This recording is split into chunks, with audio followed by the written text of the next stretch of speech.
Good afternoon. I think the food is settled down quite well. I've got a distinguished panelist on my session today, and I can be telling you that it's one of the best panels that will be if there's a competition. So, guys, you can sit down and then we'll start. I think we've got the freight forwarder who's coming in late. We're waiting for Cyrus, but we will quickly commence. I think I'll give you a little background on why this session was chosen and how the topic came in so that you have a context to it. While at ACFI board meeting that we had recently, we were debating on a lot of things and we realized that express and technology have been two areas which have made tremendous progress in our life, whether we look at Amazon or whether we look at Blinkit or we look at any other part of the technology companies that have really made progress. Also, there's no life without express and technology. And then we said if all this is there, there's a lot of data as well that is there. So in the panel today, while I moderate both as the moderator but also wear the cap of working for an express company called Gardovega currently, we've got Alok who comes from Tata Semiconductors, but from a shipper standpoint, what is that the semiconductor industry is looking at? He will be touching upon those important aspects. Cyrus, who will be joining shortly, Cyrus will be talking about what is happening on the custom clearance side and how technology is playing a critical role. Ravinder will be touching upon what companies like FedEx have done from the initial stages to how it's made progress on various aspects. Joyce for sure will bring in again the tech aspect of what is going to be really we should be looking for in thing. And then we've got Rajesh who wears the cap of the carrier and Rajesh also has been on my panels before. Rajesh, don't be stressed post lunch. I'll make it very comfortable for all of you. Smooth ride, smooth takeoff, smooth landing, be rest assured. And Parminder just got to know that he's on my panel. So Parminder, welcome for those surprises. That's how we function. We also do not know who will be on the panel sometimes or who will not be on our panels. So quickly how we were going to run it, we'll have some opening remarks from my panelists. We'll have a couple of questions and we'll want questions to be asked by the delegates and guests. In case you don't ask, we will ask you questions. You can be rest assured to check whether you're awake or not. So probably let me start with Parminder on the starting end on that side. And this question goes to all of you who are on the stage. The logistics and cargo industry is undergoing a tech-driven shift, there's no doubt about it. But what do you see the most transformative digital trend currently impacting our sectors, whether it's in air cargo, airlines, express or semiconductor? You can actually see, Cyrus, the chair is waiting. You have a penalty for next year, 5 lakh sponsorship amount. We've upgraded the amount for you. Please come over. Okay, I don't lose any moment to find sponsors for ACFI. Okay, so I think if Ramesh is here, he'll be happy to see that you're sponsoring 5 lakhs. Ramesh, please make it down, put it on the pipeline list. Okay, so over to you, Parminder, if you can start and then we take it forward. Okay.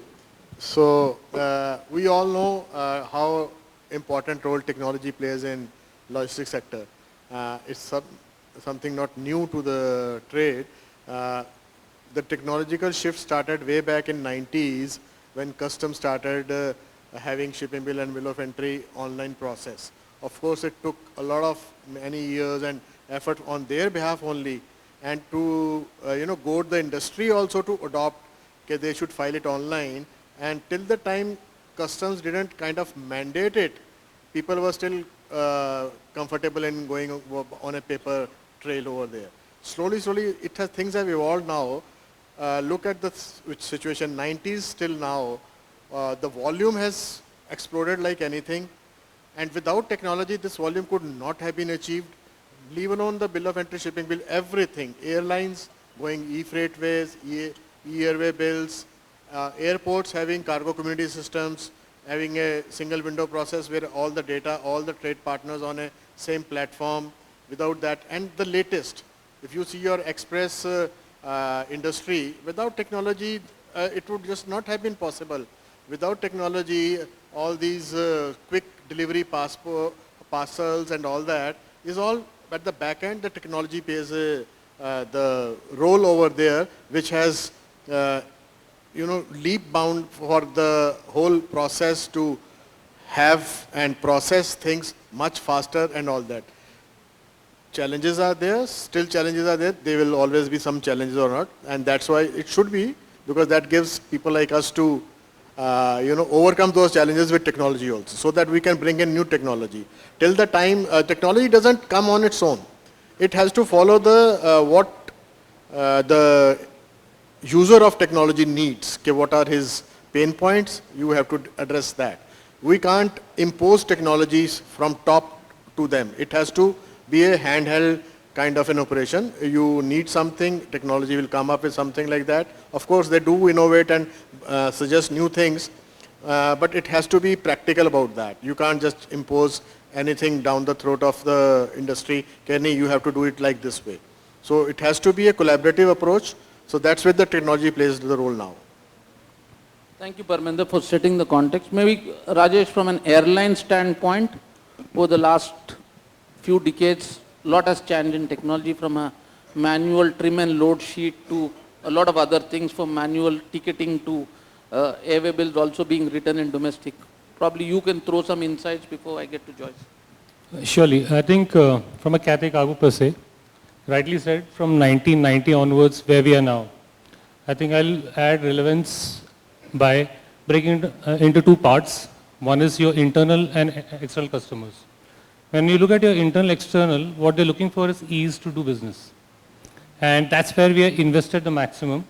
It comes to simple as making a booking, and then how do you convert into confirmed so that the need for emails and phone calls is completely eradicated. So that's the simplest way where your internal and external customers are freed out, and we have more time to look for better opportunities and look at which is more productive in nature. That's your internal, external. But when you look at the back end of the second part is our operation, where your safety is your primary when it comes to aviation. It's no more a goal, but it's a cornerstone for us.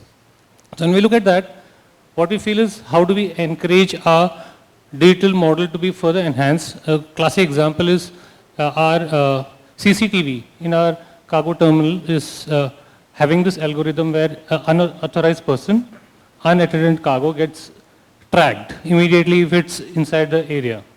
At the same time, what we've done, our X-ray machines have been used with AI technology where an undeclared lithium battery comes and gets tracked.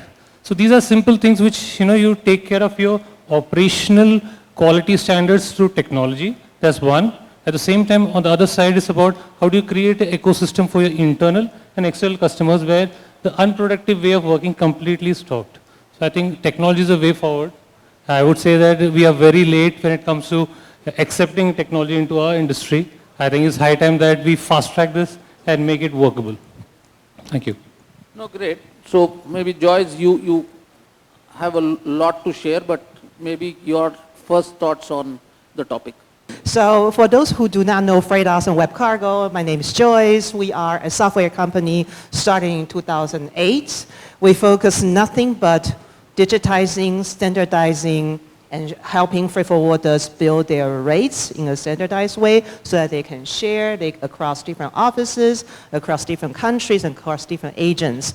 Starting by maybe 2018-19, when airlines started to embrace multi-channel strategy, that is the time when we, as a rate and quotation software as a service, started to be connected with airlines, allowing freight forwarders who are using Web Cargo, which is the name of the product, day by day, to be able to, they are managing their rates, they are managing their quotations in different markets in the world. Once the shipment has been confirmed by the customer, they come back here to do the e-booking, yeah? So in a way, because we started a little bit early, I know that there are many freight forwarding companies and big companies over here who have been easily with us for over 50 years. So as a company who started in 2008, we are relatively young. I understand. I'm very humbled to be here, to be joined by esteemed colleagues over here. On the other hand, as a software company, because we started early, very ironically in 2008, we have the privilege to have access to clean, great data of ocean, trucking, and air. So we are easily the world's largest freight rate database in the world. And we are benchmarking regulation compliant. So we have our indexes, we have ocean, we have air. Any time of the day, if you are interested to know from certain airport or ocean port to a destination airport and ocean port, you want to know how people are transacting at what price points. We have a data product for that. But I'm not trying to sell this. I want to tell a story. Sorry for paving the way for the story. The most transformative action that I have seen over the last 2 years, a very short 2 years, is that a lot of freight forwarders are making an initiative, not only making it, they have been doing that for quite some time, to be a data-driven freight forwarding company. Give you an example, Michael and his founder came to me several years ago saying that they want to be transforming into a data-driven company. They want data to help them understand what are the opportunities, what are the risks. Are they selling too high, too low? Are they buying too high, too low? What are the opportunities in the world? What are the key lanes that they should focus on? Because they are working with so many different freight forwarders around the world to sell, to buy, to resell, to rebuy. Okay, good. I said to him that I didn't have anything for you. I don't have anything for you right now, but we should check back in a few years later. Now, last year, we started working together. They are pulling or calling our system through API, thousands and thousands of lanes on a weekly basis. For what reason? They want to know, first of all, if they are selling too high, too low, if they are buying too high, too low, in order to do what? In order to determine the biggest opportunity for them to pursue. For example, if they have amazing service and amazing rate, X Shenzhen to Los Angeles, that is the lane they should focus on because everybody else is buying and selling much higher than they do. That is a data-driven initiative by a freight forwarder who wanted to do that many years ago, but simply because the data and the system and the tool set didn't exist, they were not able to have good access to the data. Now they do. They are changing themselves into truly data-driven commercial and operations team. It is not an urban legend. I'm not making this up. This is for real. And I'm seeing this coming up more and more often. We are having more and more conversation every single week with freight forwarders who want to change from purely manual to semi-automation, but eventually data-driven company. How do they do that?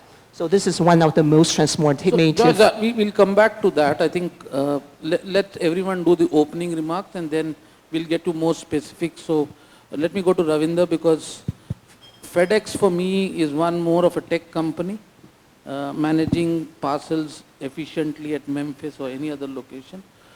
And how important is tech? Probably you can throw light on it from the industry standpoint. Then we'll get to specifics a little more later. Over to you. Yeah. So Satish and everyone, we discussed in the previous session about FedEx being a tech company more. And right for us, from moving from forwarders to a express industry point of view, right from even before picking up a shipment to the final delivery, tech plays a very important role. And we as FedEx handling 15 to 17 million packages per day, of course, cannot be done without tech. But what are the trends which are more visible now going to the next level? I would like to say three things. One is, first of all, the AI-driven optimization, which is now going very common. How do we optimize?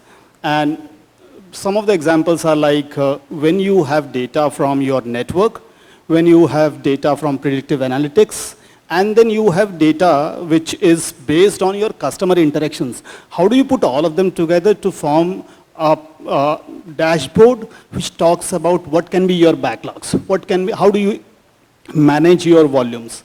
That's one. Then so another example on this is dynamic route optimization and other things which we can talk later. The second thing I would say is the real-time visibility of the critical cargo. And now the devices like SensorWare is one of the devices which FedEx has, which can give you a real-time information of the package to the minute, to temperature monitoring. It can give you the shock information. It can give you the humidity. It can give you the light exposure. And that data can be used for compliances and everything. So that's another piece which is coming up for the critical cargo. And the third and the last thing which I would say, which was talked about in the last session also, is the sustainable logistics. And when we talk about sustainable logistics, it's not about only electric vehicles. It is about packaging. It is about every other thing. And all of you know that FedEx is committed to be carbon neutral by 2040, which is, and what we are doing, for example, is that by 2025, 50% of our all ground vehicles, which is pickup and delivery, are going to be electric. And by 2030, they are going to be 100% buys will be electric. So these are three trends which I spoke about. One is AI-driven optimization, the real-time visibility of the critical cargo, and the sustainable logistics, which are the upcoming trends. Yeah. So maybe in the last, I'll come to that part of it on your rapid fire session, but I think let me get to Cyrus quickly, because Cyrus, probably you're one of those Indian companies who have a CTO. You have a CTO, Chief Technology Officer. That means you consider technology very seriously in your organization. And so maybe you want to throw some lights on what is that you think is important for us in the industry. Hi Satish, that was not the question I was supposed to. Suddenly you caught me off guard. Like, no, I told you, post lunch I'm bound to change. Something. Post lunch the question paper changes because the morning session was quite serious, so I said we'll make it a little more fun, but Joyce was getting very serious, so I said let me make it a little more comfortable to you. But you can choose to speak in your own style. I had prepared a big bhashan out here, but so it makes my life much simpler. But I want to take on a short joke, not a joke, but it's the truth, on FedEx. And sometime, about 10 years back, I was asked, which is the most admired person? So someone wrote Mr. Gandhi, Mahatma Gandhi, someone must have said Modi. And I said, the late Fred Smith, who was the owner of FedEx. And I really admire that. What an organization they've created. Sorry, Sati, the question. CIO. Oh. I know the rice is already reacting on you, but my question to all the panelists is that, very specifically, was that what do you think in the technology sphere, especially for our industry, the transformative or digital trends that you are seeing? I think we get to paperless later. From the GINA point of view, the CIO point was a very good move we made, because we thought we knew tech. But after a CIO joined us, then we knew really what tech was. And it really pushed us into another level. We've got now another CIO ka CIO. And we've invested a lot in technology throughout the years. And it's been, I think we are one of the few national, I wouldn't say that, but yeah, there are a lot of national companies who invested in technology, but when I look at the figures, I said, wow, that's really something that we've done in the past. Thanks, Satish. So from a shipper standpoint, you would have seen more technology because you worked in your previous assignments to your current assignments. Where do you see the change or the shift in technology from a logistics standpoint? I'm not talking from a manufacturing standpoint or anything. People spoke about tracing, track and trace, visibility and the rest of them. But is there any specific trend that you are seeing in the last few years? Yeah, so like in last few years we are having the technology where we are having all the traceability of this shipment. So what we are looking currently that we are having an integration and collaboration between all the stakeholders, so that we can have a secure data and we are having a data transformation between one part to another part. For me, if any freight forwarder is offering a control tower, that should include every information, and that is a better for me because I can see my shipment, I can understand the alerts, I can minimize my risk, and that data can only do this. So collaboration of data is much more important amongst all the parties. No, good. So I think we will come back to you again, but let me go to Parminder now. What we've seen on the passenger side is DG Yatra, where you put your face and you walk into an airport and then you get into it. When are we going to see that in cargo? Is that you put the cargo before, there's no one asking you, and then it gets through? Is there any time that we can think if it can happen for a particular person today and across the airports, you get a boarding pass uploaded. Imagine you upload all your documents into it, cargo goes to the screening machine, it goes for loading. Do you think that will happen anytime in India? Okay. It can happen tomorrow itself. Depending upon what are the bottlenecks. The bottlenecks are not the technology or the currently, if you see your shipping bill and bill of entry, all the documents are required to be uploaded as part of your filing process for custom clearance. All the relevant documents and everything, they are taking it, you are supposed to do that, get the unique number, mention it into your documents, and you are not supposed to take any document. The word is supposed to. What actually happens on the ground is people do take all those documents, still do take. Why? That is the thing which needs to be addressed. Is it the bottleneck is the regulatory agencies or is it the security agencies? What is the bottleneck? So the regulatory agencies in our case is the PGAs or the customs, and the BCAS is the security agency. So do they require those documents? Some of them do, some of them do not. So do away with these requirements. Everything is already preloaded, like your ticket, your boarding pass, you have done a web check-in. You have already done a web check-in for your cargo when you are declaring your cargo to the customs. That is the main part. And the airports, all over the airports, most of the airports are on cargo community systems. All the relevant data and everything is there with the cargo terminal operators. All the charges have been paid online only. You don't have to go to the counters to do anything and all that. Cargo can straight away go to the screening process. Why doesn't it move like that? What are the bottlenecks? Let the industry come with their, who are there on the field, who are there on the ground. What stops them from doing it? Which agency stops them from doing it? And then tackle that. Why is it not being tackled? E-Sanchit came with the customs about 5-6 years back.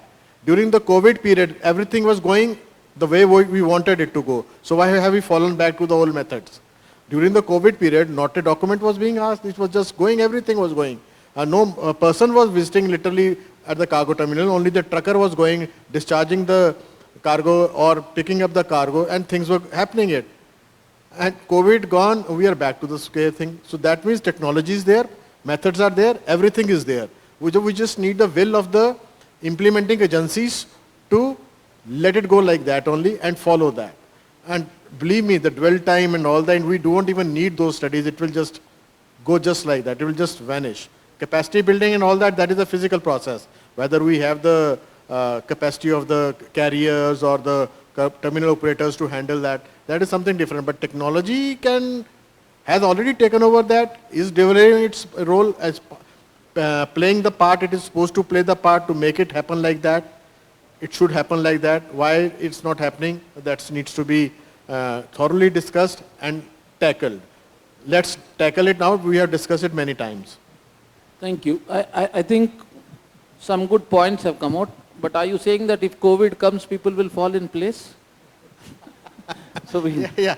What happens is that there's something forces it's a human nature. If something is not forced upon us, we do not do it. When I said the customs in 90s came with the shipping and bill of entry online filing, were the trade following it on their own? No.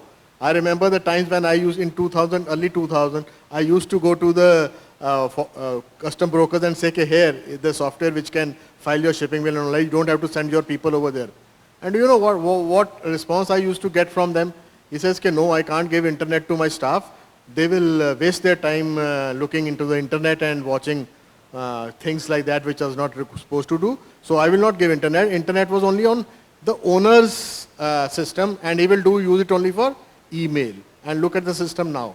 In 5-7 years, when the custom said, okay, any company which has been 25 documents per day needs to file it online. They went like this. They also did it, and they say, then okay, more than 5, they have to go, otherwise the service centers will not accept it. And then everyone has to do it. And now look at what has happened to CTM and TP thing. This is a very recent thing. And everything else. There were a lot of processes which were still on paper.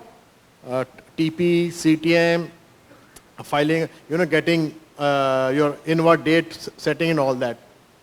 You had to go to the service center. From 1st of July, all those service centers had been shut down. And once that has been shut down, the parallel process is available for filing of CTM, TP, or your inward date, or your getting EGM number. This has all moved to online. Everyone is doing it now, and everyone is happy. Earlier it used to take 6-7 hours to get a CTM, TP done. Now it can be done within few minutes. Again, there are certain bottlenecks at the ground level with the human resources over there. Other than that, there's nothing. It can be done. So once the counters are closed, you move to the online system. That is the thing. If the counters are closed for the banks, people have gone to the ATMs or gone to the online banking. You see that how it happens. It's the same thing. No, thanks. So let me get to Rajesh quickly. Given that Cathay's efficiency in Hong Kong has been clearly seen several times, and I'll remind you all, many years ago, all the Indian freight forwarders in one conference in Hong Kong. And in the other room, we had the Hong Kong Freight Forwarding Association. And at that point of time, the free time in India was 5 days. And we were arguing in the meeting that why did the government is bringing down the free time to 2 days. And Hong Kong was arguing there that how can they better from 5 hours to less than 3 hours. So I think sometimes it's all about how we think about it, what we do and how we implement it. So probably you should share from a technology standpoint and how can we accelerate a few things today, because the problem seems to be not in the air, but the problem seems to be more on the ground, because your flying time between 2 airports is say 5 hours, 6 hours say from Hong Kong, but you're taking over 24 hours to get your documents processed today. So your D-5 today should be D-1 technically, because that is what you're doing for a passenger baggage. Probably you should bring out a little more thing, because we have to give takeaways to the government as ACFI. Is that what are the best practices that you think from a technology standpoint that ACFI can do from a Hong Kong as a case study? Let me start with Hong Kong airport. Here, from a pure cargo throughput is concerned, we have been the #1 for the last 14 years. So it's not something which we are earning it every year because we are just the best, but it's about how you keep on evolving. Keep on checking what are the areas we can improve. And one is your strategy, and then it's about execution. But there are multiple parties. We can go with a proposal, which is about this is what we as an airline see as an opportunity.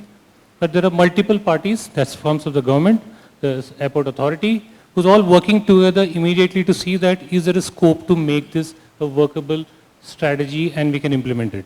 That's where the starting point starts. I'll give a classic example how this works is IATA One Record for an example. We have a cutoff where it should happen in Jan 2026. So in the month of December 2024, Cathay has already implemented this with the help of Airport Authority. And now we have a complete ecosystem where we have a freight forwarding community who has joined. The testing is done and we have enrolling more where the freight forwarder, the minute he makes a booking, the entire data is transmitted into the system through API, and then it's a continuous process where all the investments what we have done, including the likes of track and trace, the customer exactly knows where the commodity is, if it's temperature control, is there an excursion, if there's anything which is going wrong, we have a backup team which is working 24/7 to immediately call and see that all the problems are sorted. So this is a complete ecosystem. If you see that there is a partner from airport side, there's a government approvals come in, they're investing on the technology to ensure this is a real-time possibility. If you don't get this type of support from everyone, it's impossible. I think taking a cue from there, I would say that it should not be like rightly said, we start why this needs to be enforced. And why do we need people to be told that you need to try? I feel our industry needs a lot of updates around the other industries, what they're doing. What are the changes happening? What Joyce shared, she has fantastic tools. Why is it not working? That it should transform our industry, because this brings transparency, it brings a lot of efficiency into the cargo industry, air cargo industry, and what happens is a lot of data which comes to you, it really helps us to bring in your quality of standards when it comes to your handling of your commodity, that's one, and then it's about ease to do the business of moving one to the other point, the time saved, what we are seeing already, which I'm seeing with the multiple projects which we're working on, in a year's time, I'm seeing 60% of our people's work will reduce. And they can focus on things which is more productive in nature, and it's about creating more opportunities, and see that we are creating an ecosystem where everyone thrives. So this is the best way I can explain how this has really helped us. So I think that gives a little more insight for me to direct the question to Joyce, because Joyce, the ocean freight industry has a lot of standardization, and I'm asking you because you touched upon ocean freight. You got a 20, you got a 40 and a 40 high cube. Is the maximum that you can see. I'm not talking about the special equipment. A-Cargo has unit load devices, but the unit load devices today are not used by freight forwarders in India. I'm not talking about Hong Kong, I'm not talking about it. So there's no standardization technically in the whole process. How critical is standardization for technology adoption? Well, if I use a simple comparison, if we want to learn how to speak a different language, we need to build the vocabulary, right? That's easily understood. If we want to become data, if we want to have data, right, for data to help you make better decisions, the first thing you need to do is to build data. It is not rocket science. We are not sending people to the moon. It is just as simple. Now, in the markets where we operate in the world, there are many, many markets in the world, countries in the world where a freight forwarder have to call someone in order to get rates, whether it is air, whether it is ocean, whether it is trucking, because the data doesn't flow from one entity to another because there is no shared standard. And by the way, nobody bothers to enter data for a change, right? Sometimes we joke about that freight forwarders are easily the most hardworking people in the world because you have to do data entry over and over and over again. But for rate data, I'm talking about rate data, it seems to be less paid attention to. Now, let me give you an example of what I have seen in the last 8 years joining Freightos. So I started, my first deployment is in Shanghai. I was in Hong Kong and that was in Shanghai. I travel around different parts of Shanghai and China and to visit freight forwarders. I want to know how digitized they are. You will be surprised. It's very, very bipolar. There are still freight forwarders today in China who say, I don't want to enter data. I don't want to build my rates. All I need to do is to call a guy who can call a guy. I can get rate data that way. I'm happy to do that. While 8 years ago, I started several conversations with some freight forwarders who told me that if they want to control their own destiny, if they want to control their own digital journey, the first thing they need to do is to digitize and build their own rate data. Yes, they started by calling people who have to call a guy who call a guy. Yes, they did start from entering those prices as data points in a spreadsheet into their database day in and day out. 8 years later, these guys are easily the top-selling digitized seller on the Freightos marketplace. So yes, we do have a shipper-facing marketplace for importers in the West who want to ship their goods from our markets to their markets, yeah? We can only work with digitized freight forwarder and sellers, we mean. And these freight forwarders who spend the time, the diligence, the efforts, a little bit of investment, not too expensive, they are not using us, by the way, yeah? They started way early before we spoke to them. And then they became very digitized, and really it becomes very fruitful for them. They can see data, rate entry, simple things, very basic, to help them improve their efficiency, especially if you are working with a shipper from a different culture and language and time zone. If you are working with another agent in a different language, in a different time zone, you need to speak a common language. And that common universal language is not English, it's digital. So I hope that this will help us kind of be on the same page. I know, we know, everybody knows that in our industry, ocean and air, trucking, railroad, doesn't matter, getting access to data is a very difficult challenge. I understand that. But I'm calling out to the founders, the thought leaders, the CEOs, people who care. You need to start controlling your journey. And the only few ways that you can truly control your destiny, especially if you're in a global international business, you have to start building your own rates, following certain standard. And then you will not be working as a silo. Very quickly in the next 10 years, we will see freight forwarders, shippers exchanging their data all through API without all those different manual processes. This is happening because this has happened in different industry. We will soon follow up. Okay. So I think data importance is more than spoken quite much. We've also realized that technology adoption is no more an option, but it's something that we have to embrace. Well, let me get a little more from Ravinder from a standpoint that e-commerce is something that is really booming in this country. People are getting into more online shopping. Cross-border trade is just getting much more visibility from India. China has been doing a lot about it. What is that FedEx does, or from an e-commerce standpoint, so differently? Because in the e-commerce, one, cost is a big factor, definitely, because no one wants to pay high logistics cost. He would want something where there is speed of balance, in terms is not saying that I want it next day, but I'm okay in a 4 days sort of it. And the reliability from shipping point of view.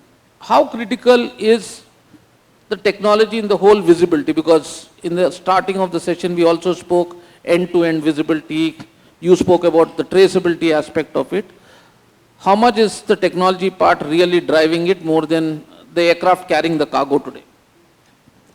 Okay, so you spoke about speed, you spoke about cost. I said balance speed. Balance speed with cost, and then reliability. I would add one more aspect to it, which is the experience you deliver.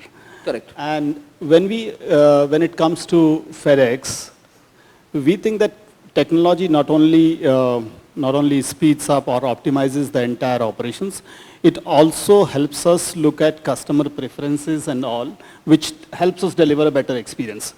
Now, when it comes to speed, for example, we do a lot of work around AI-driven predictive analytics. And what happens is, for example, the robotics, the AI-powered robotics, they help us in faster sortation, faster packaging, faster handling of the shipments. That is one thing which we do in routine.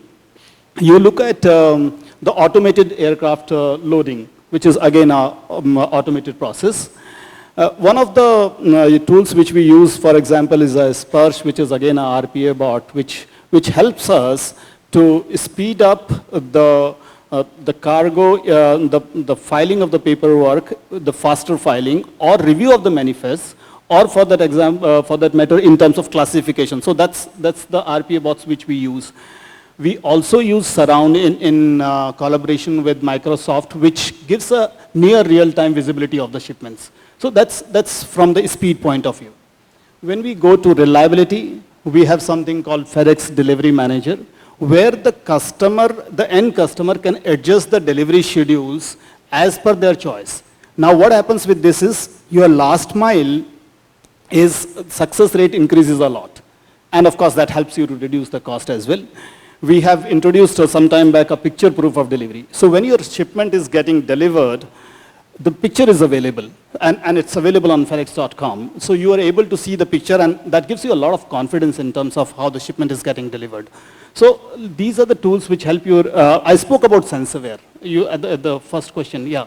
But one area that today all of us in the crowd generally know, and today the Rastogi ji spoke about the enhancement in customs. And if you all know, for many years, the word custom means difficult. Okay, in Sanskrit or in Telugu or any other language. But today, the same customs is probably the best in terms of what they have done, and when you hear today. My point is, how much of technology can actually bridge the gap? Because today, you are seeing you can't change the traffic on the road. If someone comes and says, oh, FedEx is going to change the speed on the road, it won't happen. Let's be practical. But how quickly can the data be crunching all the HSN code, getting hold of the thing, getting it uploaded, get the shipment done, and upload the data even to the US customs even before it's wheels up, you know. What pace can that happen today? Because you may come up and say, get high-speed X-ray machines, and rest is a different part of it. But there's a lot of capex that goes into it, because today what you do or someone else of your competition does, it's a lot of capex into it. My point again is on RPA specifically. How much is RPA helping you all in terms of your custom clearance? So to your point, as you said, how fast is the data going to the destination? As soon as the manifest is uploaded here, for us it goes real time. Even the flight has not gone. If the manifest is updated, our data is there at the destination. So that's the speed we work with, and that's technology that's helping us. When you said you can't change the traffic and all, for that also there are automation tools available, like the we say it's dynamic route optimization. This is one of the tools which uses the intelligence from the traffic, the weather conditions, and all of the things, and optimizes the route to ensure that the last mile is faster or is more optimized. The failures are lesser. So yes, that's also there also technology can be used. Because in Bombay, you don't tell what is the distance. You will tell in how much time you How much time, absolutely. Okay, so you're not going to say from Andheri East to Marol, you're going to reach in it's not in kilometers, it's in time to travel. No, that's it. So sometimes Google gets it wrong also in India, so I've seen it. But let me get to Cyrus. Cyrus, you've been the past president of ACFI. You know the lot of things that ACFI has done from many angles. What would be those 3 or 4 things that you want ACFI to do over the next 3 years, both from a tech standpoint of it and from an ECAGO standpoint of it, on the ground? Which are the 3 things that you want us to take up? But Satish, I would not say 3 years, I would like to do it in 3 months. So, one is that we've been trying to go paperless for so long. We've been just fighting. I know when I tried it as a president, it didn't work. Yash tried as a president, it worked to a better extent. Now, the new president under Sanjay Edwards' team and your team, that, you know, when we go for, I'm just going to SKU level, when we go for custom clearance, why do we need to take all the documents? You know, if we have 25 shipments going to the airport, we take 25 sets of documents. Each set is 10 documents, so we have already 250 documents multiplied by the number of whole trade. You can imagine how much documentation we come in and taking. After that, the customer will say, I want to examine only three shipments. So he takes the 3 shipments, signs off, and we come back to office. What do we do with the documents? Put it in the dustbin, because everything is on the net. So again, Satish, this is one very, very important thing we ACFI should take up on the examination stage, how not to bring documents. Sure. Okay, that's one. The second thing is, I think it's Yash's very favorite point, is the KYC. Why can't we do the KYC also electronically? Okay. I think that will help the trade, and especially the express industries, for this kind of a thing. And the third one would be... I think 2 are sufficient for 2 are sufficient? Okay. No, we take one step at a time, but I think let the ACFI President Sanjeev and past President make note of your 2 requests, and surely we will put it on our list of things, apart from the transshipment request and double dipping request, which when the aviation minister comes, that we will raise. But now that, Alok, you've heard all of us, you are the big elephant in the room, which is the customer. What do you think is missing in the Indian air cargo industry from a complete, I'm saying is today, even for a freight forwarder, we really work on multiple platforms. For HR, we've got one platform. For custom clearance, we've got one platform. For rates, we've got one platform. So we keep buying softwares after softwares. And we're still not happy. It's like a marriage situation that we get into sometimes. What do you think is missing really for us to get one bit of a synergy right from Jammu Kashmir to Kanyakumari, from the east to the west, in terms of filing the bill of entry centrally is possible. That's a good thing. But today if you get a cargo for a destination, say Hyderabad, if there is no space in Hyderabad, can we move it using technology into some other airport? Not really from a standpoint. Is there something that is missing really in this whole room is what we want to hear from you? Because you are in semiconductor and speed is essence. You're not going to talk about ocean freight anyhow. So what do you think is missing? So like we are talking about one nation, one system. Correct. So why cannot we have a one single window where we can file our bill of entry and we'll get our shipment directly from the overseas? So like whenever shipment is coming from overseas, they are doing their origin clearance. That should be cascade to the destination country, and that should be readily available with our Indian custom, and that can process so that the speed will be reduced first. Secondly, like we are storing and we are non-utilizing our ware spaces for the multifold. Like our shipments are sitting idle in the warehouse and we are waiting for the custom clearance process. If we'll do the on-air clearance like Express is doing in a cargo, that is a better for our industry first. Secondly, like India is pushing for the manufacturing hub in India. And India is also pushing for the developing ecosystem for the semiconductor. So we should also develop ecosystem for the logistic where we should have everything in one place. Like our last mile delivery should be integrated, our first pickup should be integrated, our transition should be integrated, and every should be happen on a single platform. So now, even if you talk about the semiconductor, so the semiconductor is having time relay, time bound, then they are having a sensitivity, like we need to take care of our shipment, that should be shock proof, that should be tilt proof, there should be no exposure of a light. So we are getting into the more deeper and complex logistic system. So we can, if we'll simplify our process, then we'll be do more better, and we utilize our maximum capacity and into the multi-fold. So that will, industry will get benefited if you'll have a single system across the globe. And India is a part of World Custom Organization. We are having multiple trade communication. So we can discuss this thing also to the overseas countries. No, brilliant. I think that is one of the reasons also that ACFI has started, and I'm the chairman for the outreach pillar, is to, and I think the first example is what we've done now with Tiaka.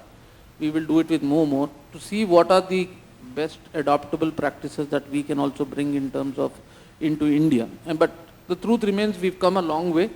It's not that everything is bad in India. There's a lot of good things in India. But how do we really adopt as one single system? Your point is noted. Probably we will have this discussed.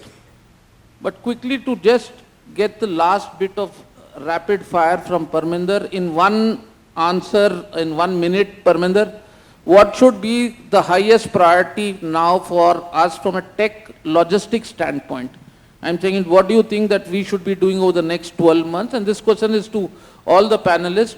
Cyrus has answered it already, but from your standpoint. Yeah, again, I will say that the paper should be completely removed. Wherever there are bottlenecks should be studied and removed.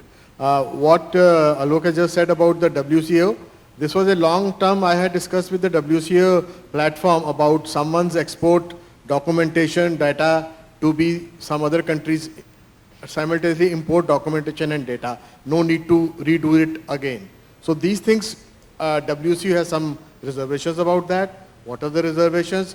We should take up these matters with the international communities, international bodies, remove these kind of distrust. Everything, it's a distrust about the shipments about that. So if one country is trusting it and send it across, why should the other country have a distrust and refiling of the documents, redeclaration of everything? So these are the things which should be data-based, data should be trusted, data should be sanitized, data should be irreputable, it should not be tampered with. So if the data is, these days we call data is the gold. So data, the new gold is data. So data should be sanitized, should be protected, and it can be used as anyone wants to use it. It just has to be a plain data. So remove the paper and you have the data, and which cannot be, anything to do with its reliability, not to do any tinkering with that, it shall not be hacked and all that. So once all these things are there, then data itself should be speaking up, and the paper will simply vanish away and data transmits within seconds. So this, the shipments of course will fasten in their clearance part of it. Parminder ji, I requested all of you to put the answer short. Tech people को कुछ भी बोलते बड़े complex कर देते life में. हम पूछते भाई यहाँ से वहाँ कर लेके क्या सॉफ्टवेयर चाहिए, आप बोले इधर घुमा घुमा के, हम बोलते पेपरलेस करना है, हमें उतना ही समझ में आता है. बस पेपरलेस करना है, यही है, that is the only thing. Take का कोई और काम नहीं है. Rajesh, probably short, sweet, quick one. I'll try to make it as short as possible. I think from my perspective, technology based, I think for so many years people talk about data, they talk about utilization, they talk about AI, there's the buzzword now, but how to adopt? For that, I think all of us who's here, it's all about first unlearn and then learn. I think that process not started, that will be the first step for me, and then comes our people, because you need the skill sets which is needed for all this to be implemented, and that's only possible when we train them, guide them, and make them work towards that. But that comes with, we know that, how to do that. So for me, I think it's all about our people, and for that we need good, talented people also coming and taking logistics as a career, which I feel is still a struggle to get the best talent coming to our industry. So maybe this is the way we need to start. So for me, I think the biggest part will be people. Brilliant. Thank you so much. And Joyce, rapid fire, what do you think we should be doing? I would like to see us take more action and do less talking. Sorry, I don't mean to offend anyone, but I felt that first of all, conversations are great, loving having conversations. But we have had experiences having conversation with several different partners for over 2 years, and no action has been taken. In other markets, we probably will go live and have thousands of customers already. So for those who are thinking about digital, just start doing it, number one. Number two, if you are still thinking about it, you need to ask the question, which is to build your own customer journey first. Don't talk to us first. Don't talk to us. Talk to your own team, understand their pain point, understand if you are improving efficiency or you want to improve yield or revenue. Then map out your customer journey and then start talking to technology partners. We're happy to help, but you need to make the decision or make up your mind before you speak to us. And when you do that, and we start doing that, actions speak louder than words, and you will have results. Thank you. Ravinder. So I completely agree with all the three, but I'll just repeat one, which is go paperless first. And the second thing which I would like to say is that we sit on a pile of data, and we have a lot of information coming from the customers. We have a lot of, this is the age of disruptions, so, and which has become a norm. So how are we using data to form something which is data, your predictive analytics, and to come into a stage that you know what is the cargo requirement, what is the capacity requirement around this. So if we can work around that, everyone, then of course it would be very easy for the shippers to have a seamless transportation. Perfect. Cyrus, you want to say something? Yeah, I'll say something. Suvendu, Oracle NetSuite, financial package, from Visual Basic into Python. And the last is we are taking Salesforce. I think all these are the world's best practices going globally, and we have implemented choice action implemented.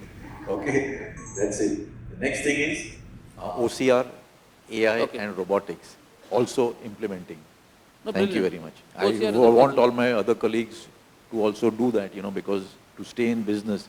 Gina also was in this is our 125th year, and we also heavily invested in the past in all these technologies. So I think technology is going to be the future, data, technology, etc. Good. Hey, one more thing. Satish, last is the declaration. ACFI needs to get rid of this declaration which no one has seen. We keep giving the airline declaration. No one has read it for 25 years, but we give it with every shipment. So another paper out You of the should be system. talking to Rajesh to that side. Oh, whoever it is. But Rajesh, airline wants this declaration, which and no one reads, no one has seen for 25 years, but we give it with every shipment now also. So let's get rid of a few thousand more documents. Thanks. I think, Alok, anything from... Sarji, Go ahead, Rajesh. just to add, this was part of our discussion internally also just last week. I was in Hong Kong. And the biggest problem is our cargo industry is completely controlled and is regulated. So what happens, every country has their own regulatory bodies, which is making things difficult. In passenger side, you have a thematic which actually tells who can enter a country and what are the requirements when it comes to visa. But do we have in cargo? No. So we need to have a governing body which actually manages this and gives you real time digitally, not again paper. Yeah, so that's the only way maybe this also can be eradicated. So that's how we could found that's the best possible approach, technology based again. But AI is the best way to do it. Sure. Alok. So we are talking about digitalization and transformation. So we should have a trust, we should have a transparency, and we should have a collaborative transformation towards the ecosystem of logistics. So we are into the high-end era where transparency is more important than anything. So if we are sharing data, then the data should be sanitized and correct to the each and every level. So my request is that we should have a correct data and we should be transparent to our partners, whosoever is a partner in our all blockchain. No, brilliant. I think, let me summarize it in one single way. The trust factor in a ladies' kitty party in Delhi is higher than the trust factor in the logistics people. And that is probably one of the challenges that why you sign non-NDAs today when you ask someone, he says, will you sign an NDA before I start giving you data? I think if we can get away from that and look at blockchain, IoT, robotic process motion, and the word bird, I think we can go a long way in accelerating the whole speed at which cargo is being now moved from one airport to the other or one destination to the other. But I think the panelists have done a brilliant job in bringing out the fact that the importance of technology cannot be ignored. It has to be embraced, and there is no other way but then to really adopt to technology in the days to come. And technology can only bring down the speed and also make sure that for areas where customs wants you to store data for 7 years or 8 years, it doesn't need you to store more papers or whatever it is, but you've got things like cloud and rest of them on it. I think I've got 1 or 2 minutes for any questions. If anyone wants to, I can see the gentleman here from, yeah, can you pass on the mic quickly, please? And